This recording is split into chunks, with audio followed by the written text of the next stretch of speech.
Bismillahirrahmanirrahim. Assalamualaikum warahmatullahi wabarakatuh.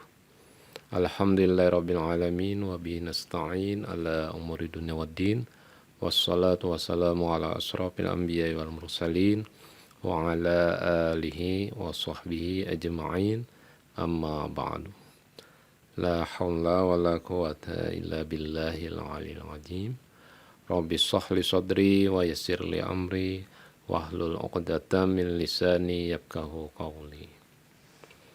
Berjumpa kembali kita dengan video pembelajaran pendidikan agama Islam.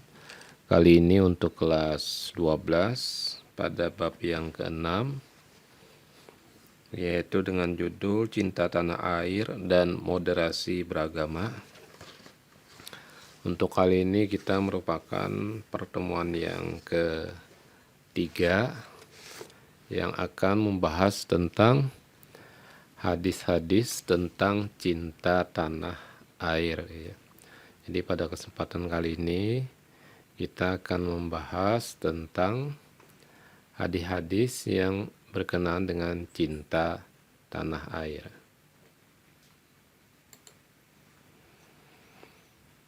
Jadi pada pertemuan kita kali ini kita akan membacakan hadis tentang cinta tanah air. Berikut adalah hadis yang menjadi dalil cinta tanah air menurut penjelasan para ulama ahli hadis yang dikupas tuntas secara gamblang.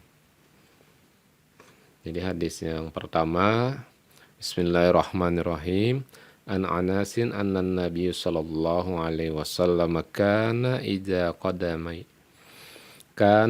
qadima min safarin fanajara ila juduratil madinati aw do'a naqatahu wa in kana ala dabbatin harrakaha min hubbiha. Wa fi hadisi dalalatun ala fadlil madinati wa ala masru'iyati hubbil watani wala hanini ilaih. Artinya diriwayatkan dari sahabat Anas bahwa Nabi SAW ketika kembali dari bepergian dan melihat dinding-dinding Madinah, beliau mempercepat laju untanya. Apabila beliau menunggangi unta, maka beliau menggerakkannya untuk mempercepat karena kecintaan beliau pada Madinah. Hadis riwayat Bukhari, Ibnu Hibban, dan Tirmizi. Nah, jadi dari riwayat sahabat Anas ini bahwa ketika Nabi bepergian dan melihat dinding-dinding Madinah, beliau mempercepat laju untanya. Atau apabila menunggangi unta, maka beliau menggerakkannya untuk mempercepatnya karena beliau cinta pada Madinah. Jadi hadis ini menunjukkan bahwa Nabi SAW cinta kepada Madinah.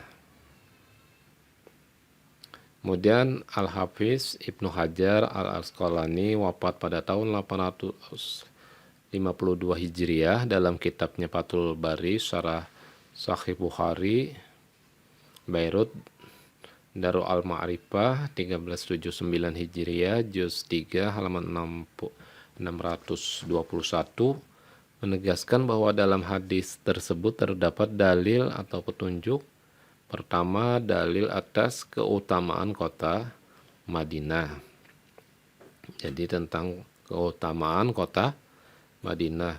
Yang kedua, dalil disyariatkannya cinta tanah air dan rindu padanya. Jadi disyariatkan cinta tanah air dan rindu padanya. Sependapat dengan Al-Hafiz Ibnu Hajar, Badr al-Din al-Aini wafat tahun 855 Hijriah dalam kitabnya Umdat al-Qari Syarah Sahih Bukhari menyatakan, wa fihi dalalatin ala fadlil madinati wa ala masru'iyati hubbil watani wal hinati ilaih.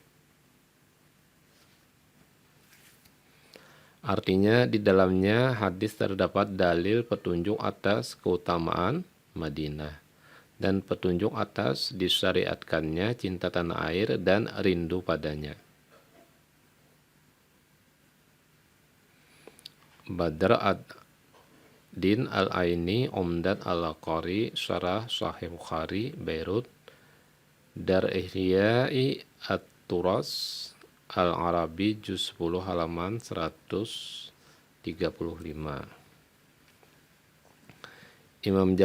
Imam Jalaluddin Al-Sayuti wafat pada tahun 911 Hijriah. Dalam kitabnya At-Tausiyah Syarah Jami' As-Sahih menyebutkan, artinya bercerita kepadaku Sa'id ibnu Abi Maryam, bercerita kepadaku Muhammad bin Ja'far.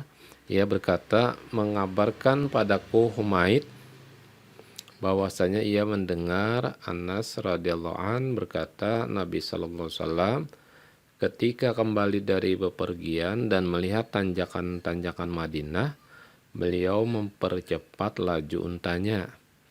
Apabila beliau menunggangi unta, maka beliau menggerakkannya. Berkata Abu Abdillah Haris bin Umair dari Humaid, beliau menggerakkannya untuk mempercepat karena kecintaan beliau pada Madinah. Bercerita padaku Qutaibah, bercerita padaku Ismail dari Humaid dari Anas, ia berkata, dinding-dinding. Haris bin Umair mengikutinya. Jalaluddin Al-Sayuti Al-Tausi Syarah Jami' As-Sahih Riyad Maktabah Ar-Rus 1998 Juz 3 halaman 1360. Sependapat dengan Ibnu Hajar al-Asqalani, Imam Suyuti menjelaskan hadis sahabat Anas di atas, memberikan komentar.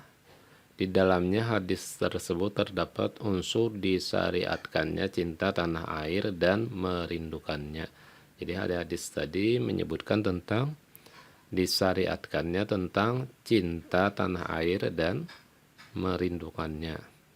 Ungkapan yang sama juga disampaikan oleh Syekh Abu al-Ula Muhammad Abdurrahman al-Mubarakpuri wafat tahun 1353 Hijriah dalam kitabnya Tuhfat al-Ahwazi Syarah At-Tirmizi Beirut Darul Al-Kutub Al-Ilmiyah Juz 9 halaman 283 berikut. Wa fil hadisi dalalatun ala fadlil madinati wa ala masru'iyati hubbil watan wal hanini ilaih. Hadis berikut yang menjadi dalil cinta tanah air yaitu hadis riwayat Ibnu Ishaq. Sebagaimana disampaikan oleh Abu Al-Qayyim Sihabuddin Abdurrahman bin Ismail yang masyhur dengan Abu Samah, wafat pada tahun 665 Hijriah, dalam kitabnya Syarhul Hadis Al-Muqtafa fi Mad'athil Nabi Al-Mustafa berikut.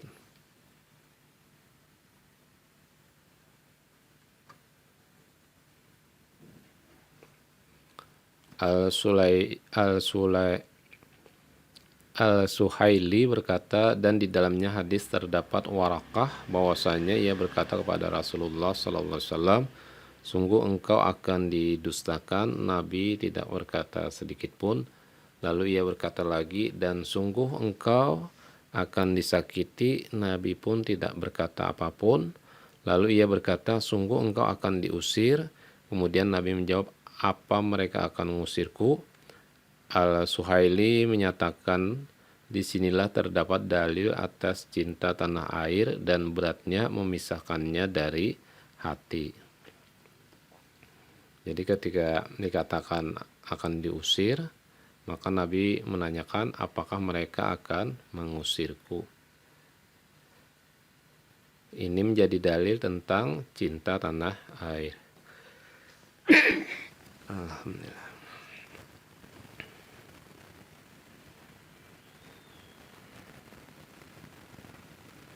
Abu Samah Sahrul Hadis Al-Mustafa Al-Muqtafa fi Mab'asil Nabi Al-Mustafa Maktabah Al-Umrin Al-Islamiyah 1999 halaman 163. Abdurrahim bin Husain al-Iraqi wafat pada tahun 806 Hijriah. Di dalam kitabnya Tasrib bi Syarah Taqribil Asanid wa Tartibil Masanid, pada hadis yang sama juga mengutip pendapatnya Al-Suhaili.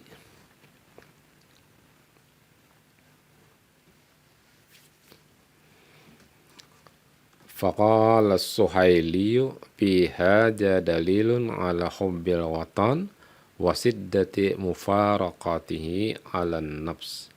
Artinya Al-Suhaili berkata, disinilah terdapat dalil atas cinta tanah air dan beratnya memisahkan dari hati. Abdurrahim al-Iraqi, Tasrif fi Sarah Taqribi Asanid wa Tardibil Masanid, Beirut, Dar Ihya'i At-Turath Al-Arabi, Juz 4 halaman 196.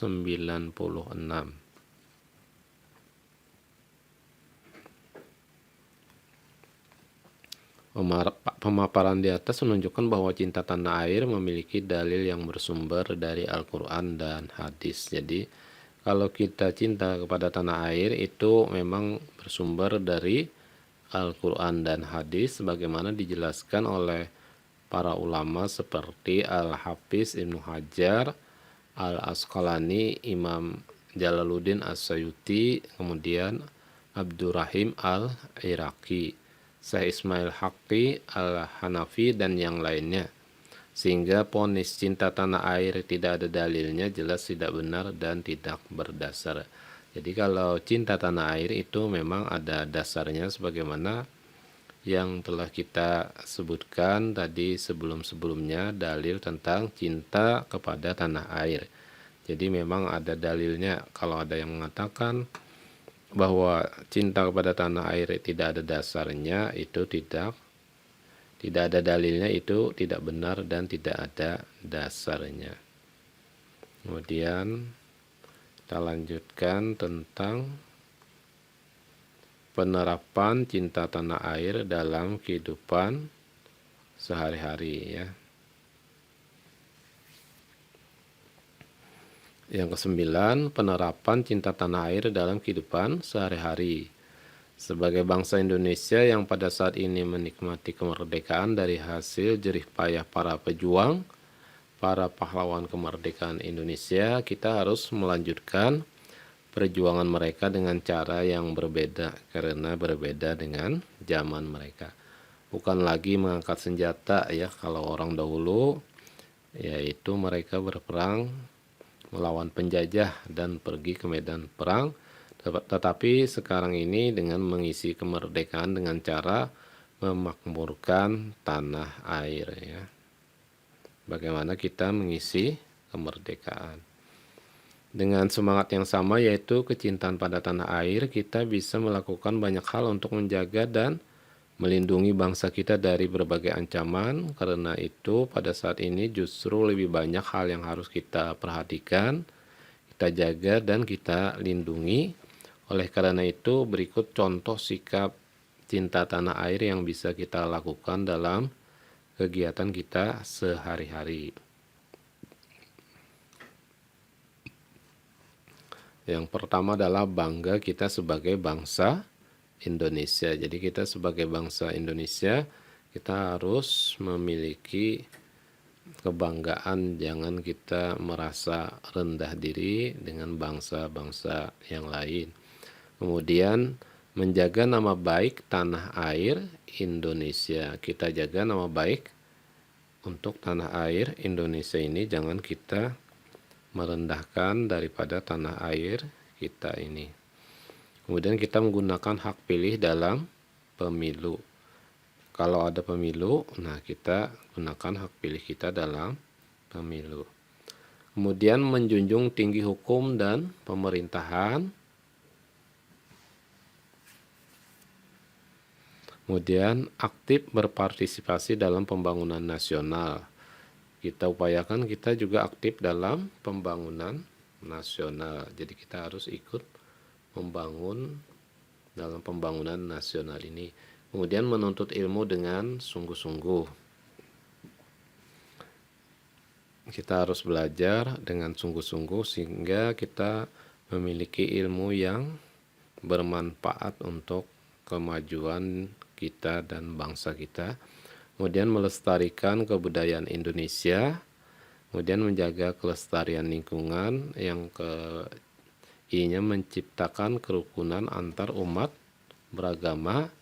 Kemudian kita harus hidup rukun dan bergotong royong.